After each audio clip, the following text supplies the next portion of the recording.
आप तमाम लोग मुफ्ती सलमान अजहरी साहब को तो ज़रूर जानते होंगे। आज़ाद भारत के एक ऐसे कैदी जो पिछले 6.5 महीनों से जेल में कैद हैं। जुर्म क्या था ये आप तमाम लोग जानते हैं। उनके ऊपर पिछले दिनों 3 केसेस हुए। तीनों ही केस में अदालत ने उन्हें रिहाई दे दी, यानी कि उन्हें बेल दे दिया।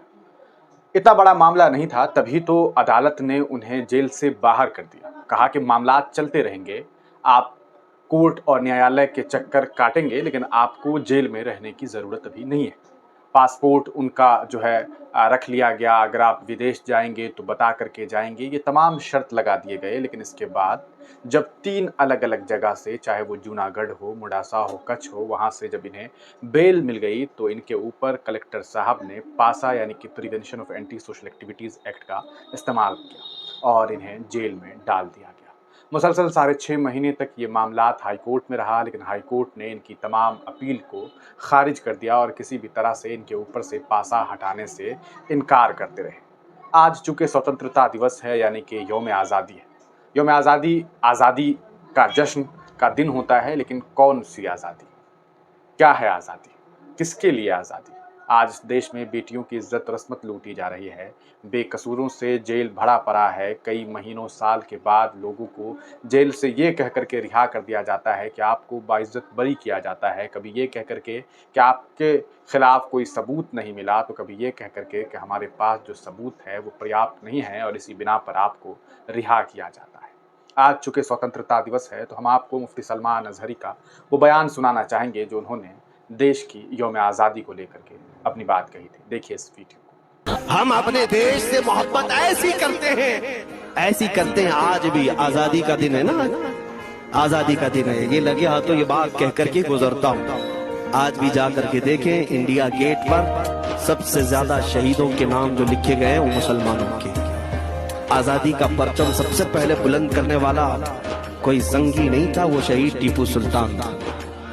अंग्रेज तारीखदान ने लिखा है कि सबसे ज्यादा हमें खतरा हिंदुस्तान में मुसलमानों से था, और हमने दिल्ली से लेकर कश्मीर तक कोई एक झाड़, कोई एक दरख्त बाकी नहीं था जिसमें हमने एक आलिम को लटकाया नहीं, फांसी पर। जिनकी तादाद गिनी गई है तो तकरीबन 26,000 उलमा को इन्होंने फांसी दी। तो दोस्तों, सुना आपने मुफ्ती सलमान अजहरी साहब को। सलमान अजहरी साहब जेल में हैं। वो इकलौते शख्स नहीं हैं। शर्जील इमाम हो, उमर खालिद हो, खालिद सैफ़ी हो, अतर खान हो, शाहरुख पठान हो, इस तरह के कई नाम हैं, या फिर अल्लामा कमर गनी साहब हो। इनके अलावा हज़ारों ऐसे नाम हैं जो आज जेल में कैद हैं, इस उम्मीद के साथ कि भारतीय न्याय व्यवस्था उन्हें कभी तो छोड़ेगी। उम्मीद की किरण अभी भी जो है वो लोगों को दिखाई दे रही है। और चूंकि भारत एक संवैधानिक मुल्क है, तो हर एक भारतीय का ये हक बनता है और हर एक भारतीय को इस बात पर यकीन रखना होगा कि भारतीय न्याय व्यवस्था उन्हें कभी तो इंसाफ देगा। लेकिन इस इंसाफ की देरी ने लोगों को काफ़ी परेशान कर दिया है। मुफ्ती सलमान अजहरी के चाहने वाले सोशल मीडिया पर जम करके लिख रहे हैं कि रिलीज़ सलमान अजहरी।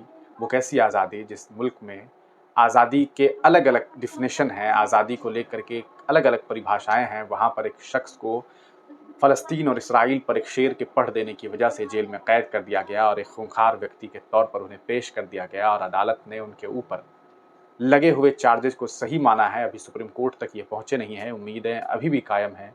हो सकता है कि कल को मुफ्ती सलमान अजहरी का मामला अदालत के सबसे सर्वश्रेष्ठ अदालत में पहुंचेगी और उम्मीद किया जा सकता है कि वहां से उन्हें रिहाई मिलेगी। लेकिन सवाल यही है कि अगर उन्हें रिहाई मिल जाती है तो पिछले गुजारे हुए इतने दिन जो जेल में उन्होंने गुजारे, उसका बदला कौन देगा? क्या मुफ्ती सलमान अजहरी को अब कभी इंसाफ मिल पाएगा? ये वो तमाम सवाल है जो लोग पूछ रहे हैं। ये मेरा मामला व्यक्तिगत नहीं है, बल्कि उन तमाम लोगों का मामला है जिन्हें मुफ्ती सलमान अजहरी से मोहब्बत है। आप तमाम लोग इस पूरे प्रकरण को किस तरह से देखते हैं, और इस यौम आज़ादी पर आपने क्या कुछ सोचा? क्या कुछ आपके ख़यालों में बातें आई? अपनी राय कमेंट सेक्शन में ज़रूर लिखिएगा। इस वीडियो को ज़रूर शेयर कर दीजिएगा और कमेंट ज़रूर कीजिएगा। आप तमाम लोगों का वीडियो देखने के लिए बहुत बहुत शुक्रिया।